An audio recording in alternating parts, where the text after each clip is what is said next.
Dear students, good morning. यहाँ देखिए class 12 subject English lesson number 1 part 4।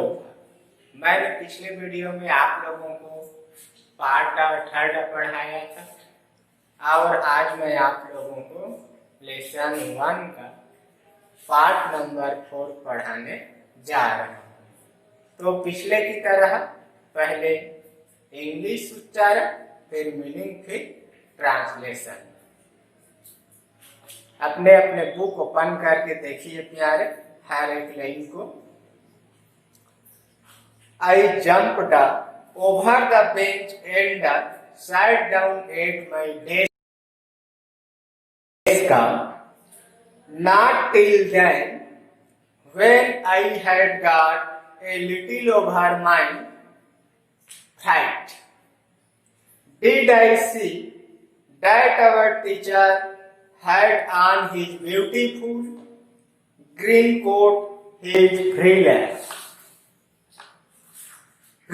shirt, and the little black silk cap, all embroidered, that he never wore except on inspection.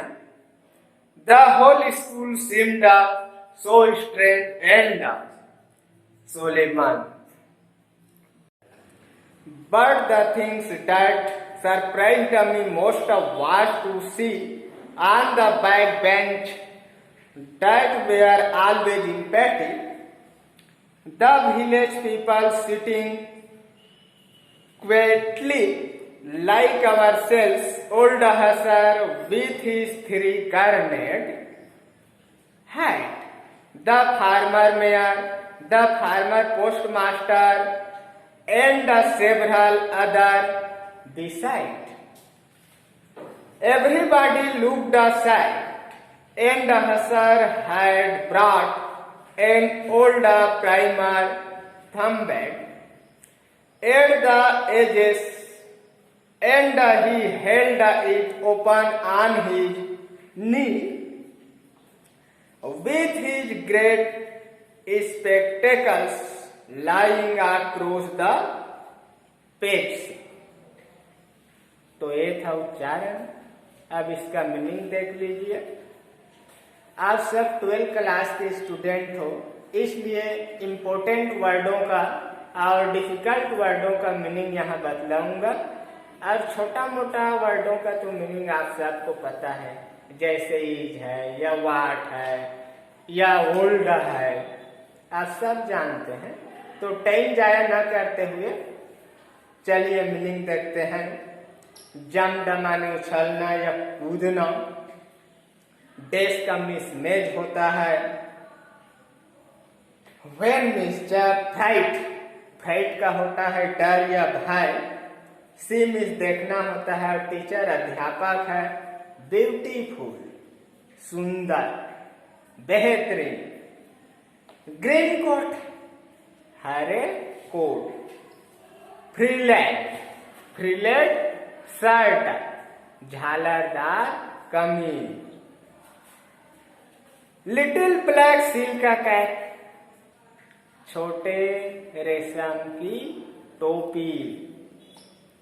Embroidered, embroidered माने कढ़ाई की हुई। Inspections, निरीक्षण या जांच। And मिसाल प्राइज डेज, प्राइज माने पुरस्कार और डेज माने दिनों। बिसाइड के बावजूद या अलावा, के अलावा या के बावजूद। होल माने संपूर्ण और स्कूल में विद्यालय। सोलेमन सीरियस गंभीर। ऑलवेज हमेशा। इम्पेटी खाली। विलेज गांव। और 3-cornered 3 कोना। हेट टोपी।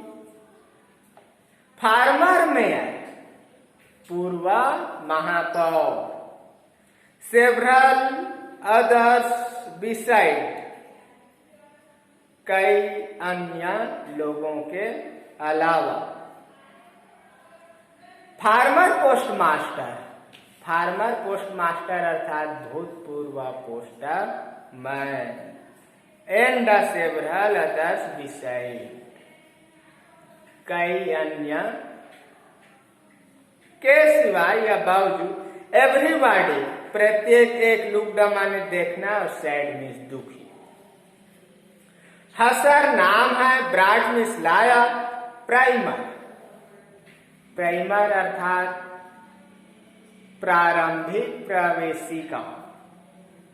थम्बेड एट द एजेस अर्थात मुड़ा हुआ।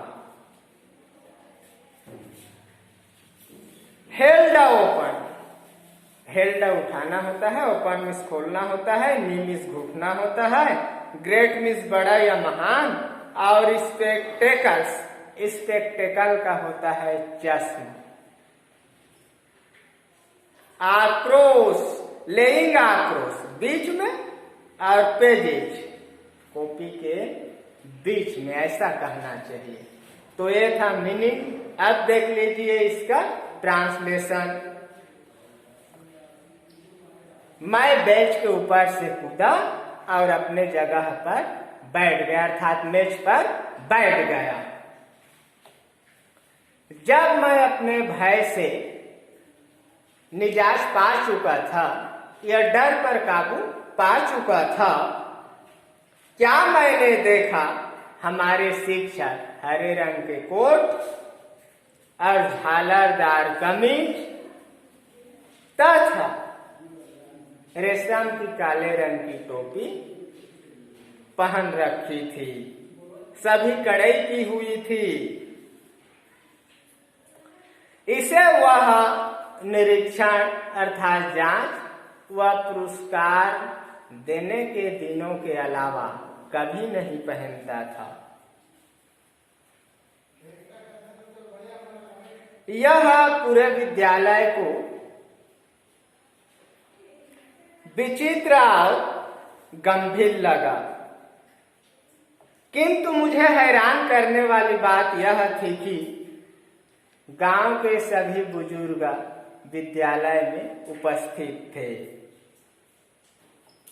ओल्ड हसर अर्थात वृद्ध हसर, 3 कोनो टोपी के साथ, और पूर्व महापौर और भूतपूर्व पोस्टर मास्टर, हर कोई दुखी लग रहे थे।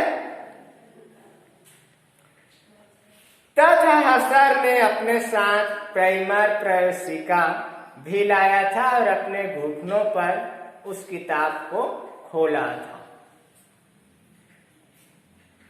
His great spectacle lying across the page, और उस किताब के बीच में उसका बहुत बड़ा चश्मा रखा था। धन्यवाद प्यारे। नेक्स्ट डे को आगे फिर पढ़ाएंगे। अभी तक जितना पढ़ाया हूं उतना का आप लोगों को मीनिंग फेयर कॉपी में नोट करना है, तैयारी करना है और कंप्लीट करना है होमवर्क को, और मोबाइल के माध्यम से बतलाना भी है।